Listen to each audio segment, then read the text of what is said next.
Hello everyone, welcome to EduTap. So in today's 50 days 50 mark series, we'll be discussing the topic inward remittances. तो देखिए, अगर आप India में foreign currency लेके आते हैं तो आपको कस्टम अथॉरिटीज़ के पास करेंसी डिक्लेरेशन फॉर्म फिल करना पड़ता है। अगर तो देखो आपके करेंसी नोट्स की वैल्यू $5,000 से ज़्यादा की नहीं है तो आपको करेंसी डिक्लेरेशन फॉर्म भरने की ज़रूरत नहीं है। अगर currency note, travel cheques mix है इनका, तो अगर $10,000 तक की वैल्यू है तो फिर आपको करेंसी डिक्लेरेशन फॉर्म भरने की ज़रूरत नहीं है। अगर इससे ज़्यादा है तो फिर आपको करेंसी डिक्लेरेशन फॉर्म भरने की ज़रूरत पड़ेगी। ठीक है, डिक्लेयर करना पड़ता है। अगर आप इंडियन रुपीज़ कैश में पेमेंट करके फॉरेन करेंसी नोट्स या ट्रैवलर चेक्स की ट्रांजैक्शन करना चाहते हो तो कितने तक की अलाउड है?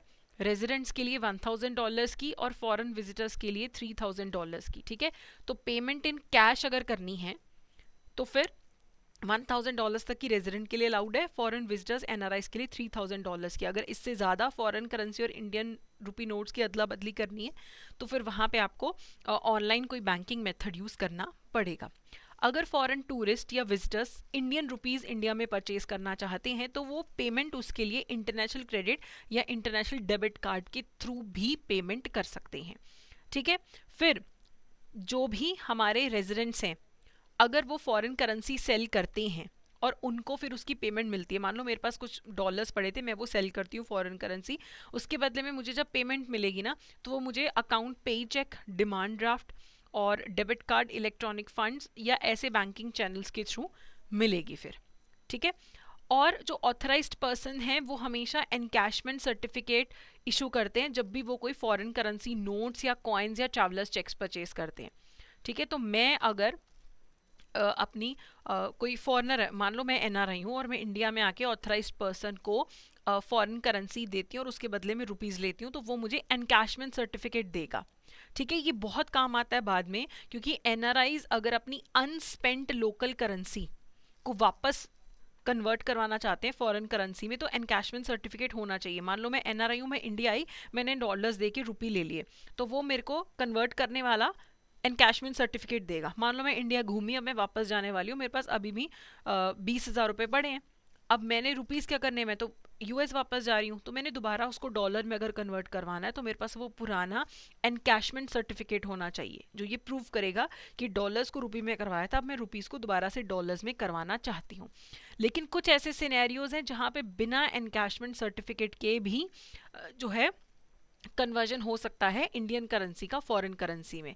देखो, जो एनआरआईज है ना, अगर उनके पास सिर्फ 10,000 रुपये तक की का उनको कन्वर्ट कराना है किसी फॉरेन करेंसी में, वापस जा रहे हैं तो ठीक है, 10,000 तक का उनको बिना एनकैशमेंट सर्टिफिकेट के कन्वर्ट करवाने दिया जाएगा। लेकिन यहाँ पे उन एनआरआईज के पास वैलिड रीज़न होना चाहिए कि तुम्हारे पास एनकैशमेंट सर्टिफिकेट क्यों नहीं है, और उनका अगले 7 दिन में इंडिया से डिपार्चर शेड्यूल्ड होना चाहिए कि येस, अब वो इंडिया से वापस अपने यूएस जा रहे हैं, किसी भी कंट्री में जा रहे हैं और अब उनको दोबारा से फॉरेन करेंसी की रिक्वायरमेंट है। ये तो हो गया एनआरआईज के लिए। बाकी के जो फॉरेन टूरिस्ट हैं, नॉट एनआरआईज, जो फॉरेन नेशनल्स हैं, वो 50,000 रुपये तक कन्वर्ट करवा सकते हैं अपनी फॉरेन करेंसी में जब वो वापस जा रहे होते हैं, अगर उन्होंने वो पैसे एटीएम से विड्रॉ किए थे।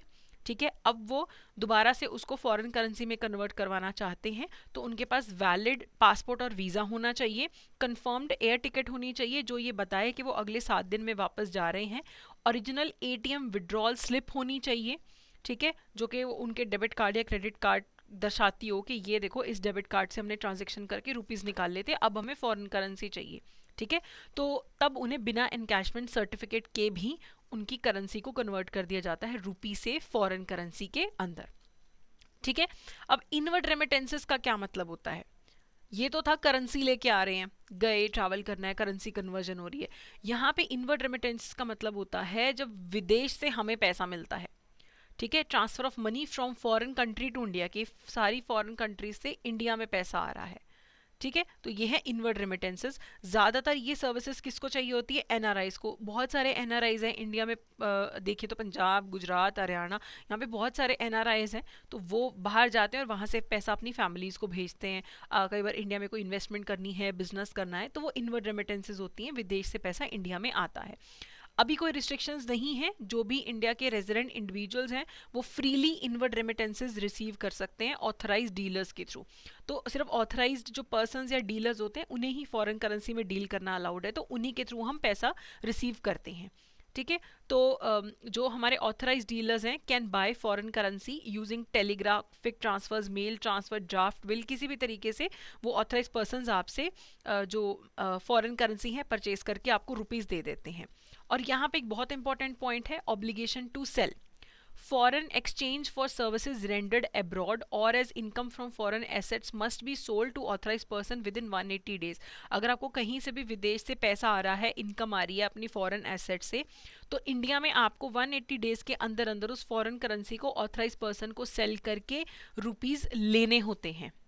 ठीक है, आप एक लिमिट तक ही बहुत कम अपने पास फॉरेन करेंसी मेंटेन कर सकते हो, बाकी आपको हमेशा 180 डेज के अंदर अंदर अपनी फॉरेन करेंसी को रुपीस में कन्वर्ट करवाना होता है ऑथराइज्ड पर्सन के थ्रू।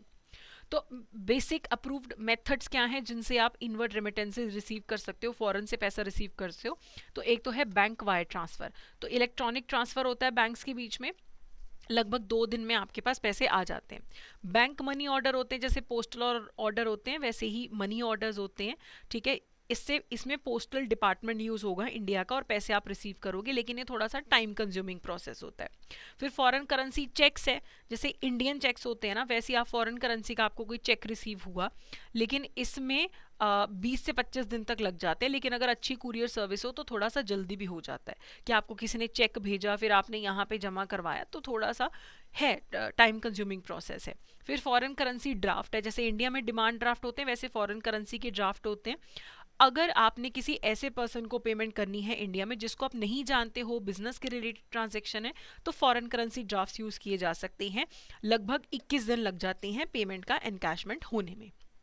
फिर है रेमिटेंसेस कार्ड, जैसे वो डेबिट कार्ड वगैरह होते हैं ना, वैसे ही रेमिटेंसेस कार्ड होते हैं, इनको रीलोड किया जा सकता है। तो मान लो एक एनआरआई है, उसने अपने माँ बाप को एक रेमिटेंस कार्ड दे दिया और उसमें वो बार बार पैसे लोड करता रहता है।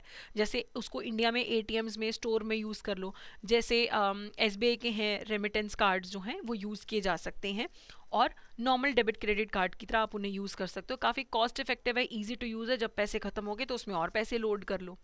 एक होता है डायरेक्ट डिपॉजिट या एसीएच ट्रांसफर। इसमें क्या होता है, एनआरआई अलाउ कर देता है किसी इंडिया के बैंक को कि उस एनआरआई के फॉरेन अकाउंट में से हर महीने थोड़ा थोड़ा पैसा निकाल के जैसे पेरेंट्स के अकाउंट में डलवा दिया हर महीने पैसे, तो अपने आप एसबीआई को जैसे एनआरआई ने ऑथराइज कर दिया कि हर महीने की 5 तारीख को ऐसा करना, मेरे फॉरेन अकाउंट से पैसा कटवा के मेरे पेरेंट्स के इंडियन अकाउंट में डलवा देना। तो ये भी बहुत एक अच्छा और कन्वीनियंट मेथड है, काफ़ी बेस्ट मेथड है अगर आपको पर्सनल यूज़ के लिए रेगुलर पैसा ट्रांसफ़र करना है। ठीक है, तो फेमा ने कोई लिमिट नहीं लगाई है इंडिया में पैसा आने के लिए, जाने पे लिमिट्स हैं, जाने पे लिमिट है, इंडिया में पैसा रिसीव करना है तो उस पर कोई भी लिमिट नहीं है। एक पॉइंट ये है कि अगर आप बिजनेस पर्पस के लिए टैक्स कंसेशन क्लेम करना चाहते हो, आपको फॉरेन से पैसा आ रहा है लेकिन आपको टैक्स कंसेशन क्लेम करना है, तो आपके पास फॉरेन इनवर्ड रेमिटेंस सर्टिफिकेट होना चाहिए। पर्सनल रेमिटेंसेस के लिए नहीं, लेकिन अगर आपको बिजनेस पर्पस के लिए बाहर से पैसा इंडिया में आ रहा है तो फिर आपको फॉरेन इनवर्ड रेमिटेंस सर्टिफिकेट बनवाना पड़ता है ताकि आपको टैक्स कंसेशन मिल सके, आप शो कर सको कि ये हमारा बिजनेस का पैसा है। ठीक है, तो बिफोर कंटिन्यूइंग मैं आपको बताना चाहती हूँ कि अगर आपको प्रेपरेशन में हमारी हेल्प चाहिए तो हमारा भी ना क्रैश कोर्स भी लॉन्च हो चुका है, बैच 3 31 से उसकी क्लासेस शुरू हो रही हैं। तो मैं एक बार आपको जो है बता देती हूँ कि क्या हमारा कोर्स अभी लॉन्च हो चुका है। तो आप हमारी वेबसाइट एडुटैप पे जाएंगे तो आप कोर्सेज में आप जैब पे क्लिक करेंगे तो यहाँ पे आपके पास ऑप्शन आ जाएगी नीचे कॉम्बो कोर्सेज में, ये हमारा लाइव क्रैश कोर्स 3 जो बैच है ये लॉन्च हो चुका है। मास्टर कोर्स भी अवेलेबल है, लेकिन अभी जितना टाइम बचा है उस हिसाब से मास्टर कोर्स काफ़ी कन्वीनियंट है। अगर आप जैब 80 कोड यूज़ करेंगे तो आपका जो कॉस्ट है वो भी काफ़ी कम हो जाएगा। It will be around 2500 rupees का आपको पड़ेगा। इसमें आपको लाइव क्लासेस भी मिलेंगी, कॉन्सेप्ट नोट्स भी मिलेंगे, चैप्टर वाइज टेस्ट भी मिलेंगे और आपको फुल लेंथ मॉक टेस्ट भी मिलेंगे। तो अभी आप जैब 80 कोड यूज़ करिए तो आपको अराउंड 2500 में ये कोर्स मिलेगा। 31 से क्लासेस शुरू हो गई हैं, तो तब तक आप एनरोल कर लीजिए, बाद में फिर जो है लेट एनरोलमेंट नहीं हो पाता है। ठीक है, चलिए अब हम क्वेश्चन देख लेते हैं इस टॉपिक से related. Which of the following is not a method of inward remittances. Inward remittances का इसमें से कौन सा मेथड नहीं है? Bank wire transfer, bank money order, cash on delivery, foreign currency draft. तो कैश ऑन डिलीवरी ऐसा कोई मेथड नहीं है इनवर्ड रेमिटेंसेस का, तो सी जो है यहाँ पे करेक्ट आंसर है। ठीक है, अगला है what is the recommended method for regular remittances for personal use. अगर पर्सनल यूज के लिए अपने लगातार इंडिया पैसा रिसीव करना है तो बेस्ट मेथड कौन सा है? Remittance card, foreign currency cheque, direct deposit या बैंक मनी ऑर्डर। तो direct deposit ACH transfer best method है कि हर महीने अपने आप आपके फॉरेन अकाउंट में से पैसे कट के इंडियन अकाउंट में आ जाएंगे, तो सी यहाँ पे करेक्ट आंसर है। अगला है what is a currency declaration form required to be filled with the custom authorities. Currency declaration form होता क्या है? When carrying any amount of foreign currency, when currency notes and traveller cheque exceed $10,000, when foreign currency notes exceed $1,000, when carrying more than 50,000 Indian rupees। तो देखो अगर आप currency notes traveller cheque मिला के अगर आप 10,000 से ज़्यादा कैरी कर रहे हो तो आपको CDF भरना पड़ता है, करेंसी डिक्लेरेशन फॉर्म भरना पड़ता है। ठीक है, डिक्लेयर करना पड़ता है कस्टम अथॉरिटीज़ के पास। तो बी जो है यहाँ पे बी होगा करेक्ट आंसर, यहाँ पे इनकरेक्ट है, बी जो है यहाँ पे करेक्ट ऑप्शन है। ठीक है, अगले क्वेश्चन का जो आंसर है आप मुझे कमेंट सेक्शन में दीजिएगा। What is required for remittance received for business purpose to claim tax concession. Tax concession claim करना है अगर आपको बिजनेस के लिए पैसा आया फॉरेन से, तो क्या बनाना पड़ता है? Direct deposit form, foreign inward remittance certificate, passport copy of the remitter या फिर बैंक स्टेटमेंट। तो अगर आप बिजनेस पर्पस के लिए फॉरेन से पैसा मंगवा रहे हैं तो क्या आपको भरना पड़ेगा? तो उसका आंसर आप मुझे ज़रूर कमेंट सेक्शन में दीजिएगा। बाकी कोई भी आपको इशू है तो आप hello@edutab.co.in पे भी हमें मेल कर सकते हैं या कमेंट सेक्शन में कमेंट भी ड्रॉप कर सकते हैं। So that's it for today, thank you so much.